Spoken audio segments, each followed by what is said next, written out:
Chanukah celebrates the miraculous victory of the Maccabees, a small group of Jews who fought the greatest world power against all odds.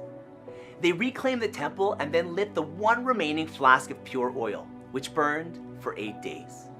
Today, we light the menorah to remember the miracle. Honestly, this is so odd. A small group of Jews win a war against the superpower of the day, and the entire focus of the holiday is on the flame? Why? I got an answer on a recent men's Israel trip. We were 200 guys from all backgrounds, and 2 of the leaders on the trip were lawyers who offered a free pair of tefillin to anyone who doesn't own tefillin and commits to putting them on for 40 days. Mark was one of the guys from Toronto, and he was so inspired by the gesture that he decided he was going to put on tefillin in honor of his own son's upcoming bar mitzvah. At age 51, Mark got his first pair of tefillin. He was so excited. Leading up to the bar mitzvah, Mark and his son went to do chesed at a local hospital. They went from room to room visiting patients, and this is where they met a 95-year-old man. They approached his bedside, and he starts telling them about his life.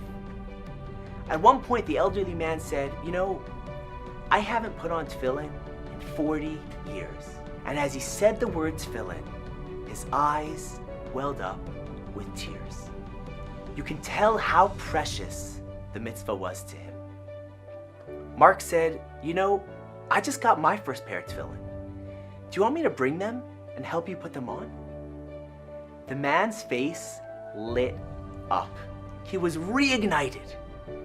And now, Mark's tefillin, which were inspired by 2 lawyers from New York, which were intended for a 51-year-old man in Toronto, will be placed on a 95-year-old dying man as one of his last requests.